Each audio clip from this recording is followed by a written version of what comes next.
আল্লাহ রাসূল সাল্লাল্লাহু আলাইহি ওয়াসাল্লাম ভবিষ্যৎ জানেন না, গায়েব জানেন না। কোরআন এবং হাদিস স্পষ্ট, কিন্তু আমাদের অসংখ্য, বাংলাদেশ বলেন সারা পৃথিবীর অসংখ্য জায়গায় বলে আল্লাহ রাসূল ভবিষ্যৎ জানেন। এটা শিরকুল আকবার, বড় শিরক।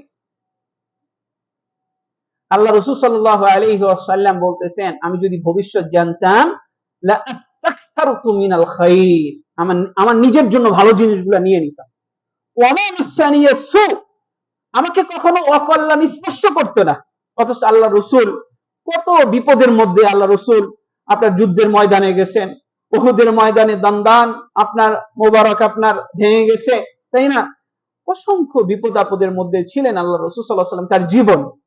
আল্লাহ রাসূল ভবিষ্যৎ জানেন না, বরং আল্লাহর ওহীর মাধ্যমে যা জানান ততটুকুই জানেন, এর বেশি জানেন না। আল্লাহ তাআলা বলেছেন, আলিমুল গায়বি ফালা ইযহিরু আলা গায়বিহি আহাদা, ভবিষ্যতের খবর একমাত্র আল্লাহ ছাড়া আর পৃথিবীর কেউ জানেন না, কোন ফেরেশতাও জানেন না।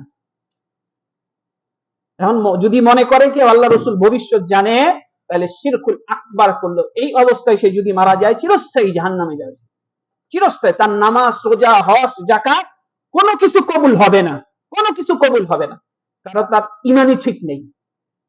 বুঝতে পারছেন ভাইরা?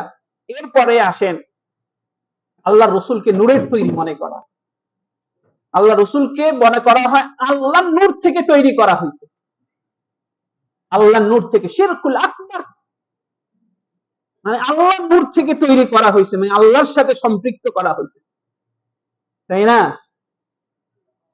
এই হচ্ছে শিরকুল আকবার, বড় শিরক, তাই না? আল্লাহ বলছে ফালা তাজআলু লিল্লাহি আনদাদা, আল্লাহ বলতেছেন যে কাউকে আমার সমকক্ষ কইরো না, ফালা তাজআলু লিল্লাহি আনদাদা, তাই না? আল্লাহ তাআলা আল্লাহ রাসূলকে বলতেছেন, আপনি বলে দিন, কুল ইন্নামা আনা বাশারুম মিসলুকুম, হে নবী আপনি সারা পৃথিবীর মানুষকে বলে দিন, আমি তোমাদের মতো মাটির মানুষ, মাটি। ইন্নামা আনা বাশারুম মিসলুকুম, মাটির মানুষ। নূরের তৈরি ফেরেশতারা, যারা নূরের তৈরি, তারা কখনো খাওয়া দাওয়া করে না, ফেরেশতারা খান না, ফেরেশতাদের কোনো খাওয়া দাওয়া নেই, ফেরেশতারা শুধু আল্লাহ তাআলার আদেশের আনুগত্য করে, আল্লাহ রাসূলকে নূরের তৈরি মনে করে, নূরের তৈরি। বুঝতে পারছেন? একটা নূর হচ্ছে আপনার আলো ছড়ায়, এই যে লাইটটা আপনার, এটাকে আমরা নূর বলি, লম্বা আলো ছড়ায়। আল্লাহ রাসূল ওই হিসাবে নূর, নূরের তৈরি না, আলো ছড়ান মানুষের মধ্যে। অন্ধকার থেকে, অন্ধকারের জগৎ থেকে আল্লাহ রাসূল মানব জাতিকে আলোর দিকে নিয়ে গেছেন। আর আলোটা মানে কি? আলোটা হচ্ছে হেদায়েত, হেদায়েতের দিকে নিয়ে আসছে, তাই না? আল্লাহ রাসূলকে সারা পৃথিবীর মানব জাতির জন্য হেদায়েত হিসেবে পাঠানো হয়েছে। আল্লাহ রাসূল মানুষকে আলোর দিকে নিয়ে যান, মানে হেদায়েতের দিকে। অজ্ঞতা হচ্ছে অন্ধকার, অজ্ঞতা কি? অন্ধকার। আমি আপনি যদি জাহেল থাকি, মূর্খ থাকি, অন্ধকারের মধ্যে আমরা বসবাস করতেছি। আর যদি আমরা শিক্ষিত হই, আলোর দিকে চলে যাই, তাহলে আমরা আলোর দিকে যদি আমরা চলে যাই, তাহলে আমরা ভালোর দিকে চলে গেলাম, হেদায়েতের দিকে চলে গেলাম। তো ওই অর্থে আল্লাহ রাসূল নূর, কিন্তু নূরের তৈরি না। বুঝতে পারছেন ভাইরা? এই জিনিসগুলা বুঝা উপলব্ধি। এবং আমাদের দেশে মিলাদ কিয়ামে আল্লাহ রাসূলকে হাজির এবং নাজির মনে করা হয়, জঘন্য পাপ ভাই। এগুলা কিভাবে বুঝাবেন তাদেরকে? আল্লাহ রাসূল হাজির এবং নাজির কোনটাই সম্ভব না, এটা আল্লাহর গুণ। হাজির মানে উপস্থিত হওয়া, তারা মনে করে আল্লাহ রাসূল মিলাদে কিয়ামে উপস্থিত হন, এর জন্য চেয়ার খালি রাখে, তারা লাফ দিয়ে উঠে যান যে আল্লাহ রাসূল আসছে, এখন আর বসে থাকা যাবে না, এখন বলতে হবে ইয়া নবী সালামু আলাইকা, ইয়া রাসূল সালামু আলাইকা, দাঁড়ায় দাঁড়ায় পড়তে হবে। হাজির নাজির, নাজির মানে হচ্ছে দেখা, সারা পৃথিবীর মানুষেরকে দেখেন একমাত্র আল্লাহ তাআলা। এবং হাজির সব জায়গায়, সর্ব অবস্থায় হাজির হওয়ার, উপস্থিত হওয়ার ক্ষমতা, প্রেজেন্ট হওয়ার ক্ষমতা একমাত্র আল্লাহ সুবহানাহু ওয়া তাআলা। তো আপনি যদি এটা আল্লাহ রাসূলকে দেন, আল্লাহর সাথে শিরক করলেন। বুঝছেন ভাইরা? এর জন্য অতিক্রম করা যাবে না, সীমার মধ্যে থাকতে হবে।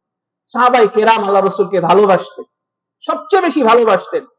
সাহাবায়ে কেরামদের পরে আর কেউ আসবে না যে আল্লাহ রসুলকে এত বেশি ভালোবাসবেন, সম্ভব না।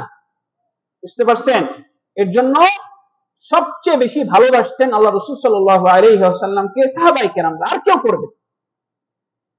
আপনি যদি আল্লাহ রসুলকে ভালোবেসে আল্লাহ রসুলের জন্মবার্ষিকী পালন করেন, তাই না, তো আপনাকে দেখতে হবে যে আল্লাহ রসুলকে ভালোবেসে সাহাবায়ে কেরাম করছেন কিনা এরকম জন্মবার্ষিকী। ঈদ, ঈদ মিলাদুন নবী বলে যে আল্লাহ রসুলের জন্মবার্ষিকীর ঈদ। মুসলিম জাতির জন্য ঈদ হচ্ছে দুইটা, একটা ঈদুল ফিতর আর একটা হচ্ছে ঈদুল আযহা। একটা হচ্ছে আপনার রোজার ঈদ আর একটা হচ্ছে কোরবানির ঈদ। তৃতীয় কোনো ঈদ নেই। যদি আপনি তৃতীয়টাকে কোনো ঈদ বানান, বেদাত, জঘন্য পাপ।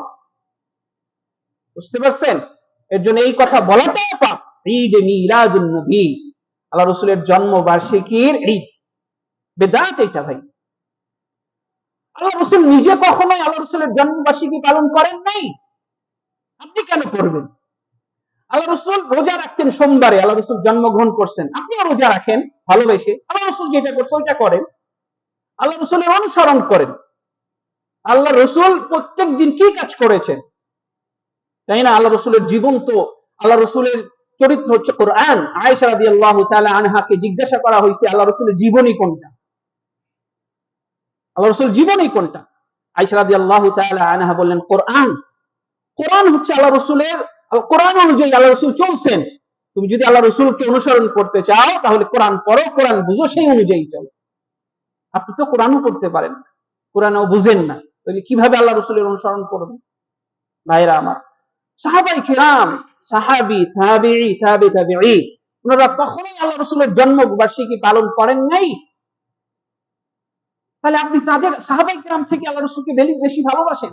ইমাম আবু হানিফা, ইমাম শাফি, ইমাম আহমদ ইবনে হাম্বল, তাই না, ইমাম মালিক, সুফিয়ান আস-সাওরী, ইমাম আউজাঈ, এরকম যত আইম্মা আল মুজতাহিদিন আছে, কেউ কখনো আল্লাহ রসুলের জন্মবার্ষিকী পালন করেন নাই, কখনো করেন নাই। তো তাদের থেকে আপনি আল্লাহ রসুলকে বেশি ভালোবাসেন? ভাইরা, এর জন্য আল্লাহ রসুলের জন্মবার্ষিকী পালন করা বিদআত, এটা পালন করা যাবে না। যারা পালন করে তারা গোমরাহির মধ্যে আছে।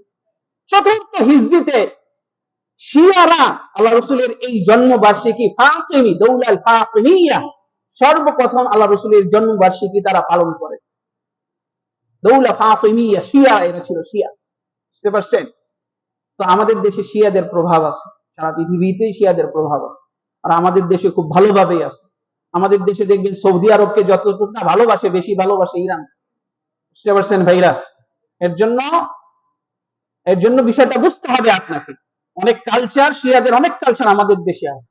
বুঝতে পারছেন? এর জন্য ভাইরা সঠিক দিনটা মানার চেষ্টা করবেন, সঠিক দিনটা মানার জন্য চেষ্টা করতে হবে, কষ্ট করতে হবে। এখন এমন প্রযুক্তির বিপ্লব চলতেছে, প্রযুক্তির বিপ্লব। প্রত্যেকের হাতে মোবাইল আছে, প্রত্যেকের হাতে এখন অ্যান্ড্রয়েড ফোন আছে, আইফোন আছে, তাই না? প্রত্যেকে সামাজিক যোগাযোগের মাধ্যমের সাথে সংযুক্ত, প্রত্যেকেই। আপনি এই জায়গায় গেলে যদি সত্যটা খোঁজ করেন পাবেন। আপনি ইউটিউবের মধ্যে যান, আপনি সত্য, যে আমি সত্যটা জানতে চাই, একদিন, 2 দিন, 1 মাস, 2 মাস চেষ্টা করেন, সত্য কোনটা, কোনটা ভালো, কোনটা মন্দ, কোনটা দলিল ভিত্তিক কথাবার্তা বলে, আপনি পার্থক্য করতে পারবেন। আল্লাহ সেই আকল আপনাকে দিয়েছে। আল্লাহ বলছে আলাম নাজআল লাকা আইনাইন, আমি তোমাকে 2টা চোখ দেই নাই, ওয়া লিসানা ওয়া শাফাতাইন, জিহবা এবং ঠোঁট দেই নাই, ওয়া হাদাইনাহুন নাজিদাইন, এবং ভালো মন্দ পার্থক্য করার জ্ঞান দেই নাই আমি তোমাকে। আল্লাহ দিছেন, কোনটা আপনি জানেন, এটা ভালো, এটা মন্দ, এটা অন্ধকার, এটা আলো, তাই না? আপনি চিনেন এটা সাদা, এটা কালো, আপনি পার্থক্য করতে পারেন। তাহলে দিনের ক্ষেত্রে কেন করতে পারবেন না? দিন তো সবচেয়ে দামি জিনিস, সবচেয়ে, আমার আপনার জন্য সবচেয়ে দামি বিষয় হচ্ছে ইসলাম। তাহলে এই ক্ষেত্রে আইসা আপনি কেন পার্থক্য